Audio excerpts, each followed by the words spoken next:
So this is Sobeteo Ajeno, 7A plus in El Chorro, Desplomilandia. Another amazing 35-meter climb, just really good.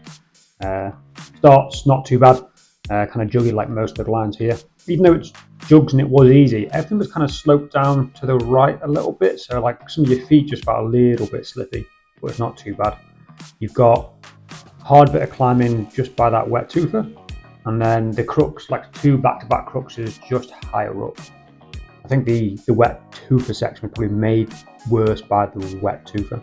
Kind of like avoiding trying to get your legs on it, because it was not only wet, but it was pretty muddy as well. This is the first difficult section. Hand up, and what you're grabbing there is a couple of nice crimps. You build your feet, and I think the feet aren't great, and you're going up again all the way. I actually ended up grabbing the jug on the left. I think it's definitely in. I just wasn't sure, but I'm right next to the bolts.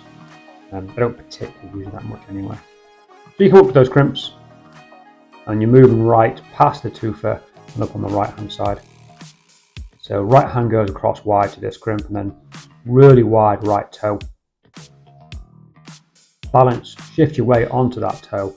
You've got a couple of crimps to your right. I think I choose a second one. And then you're going up left hand, and there's a choice of like 2 or 3, whichever one feels good. Shift your weight to the right, and then there's one spot on top of the tufa which is dry, and that's kind of the first difficult section. So next you've got these like little crimpers and little pockets. Past this spot and up to the next spot where the crux starts. The crux revolves around like a mono. Emily, who'd been on this just before me, was giving me beta, and if anyone knows her, she loves monos.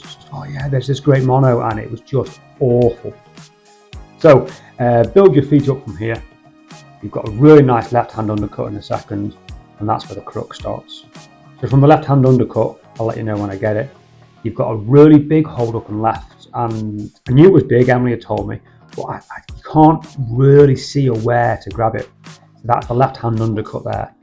So to get to the bigger hold, there's like this intermediate mono you have to use, and the feet are all too low, too high, or just really bad. So I roll across now to feel the mono. I think I touch it briefly and decide it's a bad idea. There you go. A very brief touch to find out it's not a good mono.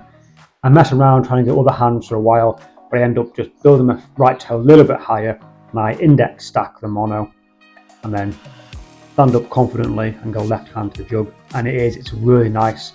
I think if you hit it in the wrong place, you might find it more difficult, but it's pretty big. So index stack, yeah, there you go. And this next crux, difficult again. Build your feet awkwardly high, and you can see the hold out of sight. Emily had told me it was good, but you just can't reach it, and you're going to have to go pretty dynamically to it. So I'm going to get my foot even higher than that, I think.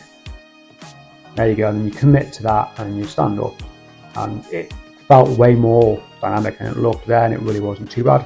And the top's fine. A couple of jugs. Step out right to get your foot on, hit the anchors, and you're done. Thank you very much for watching.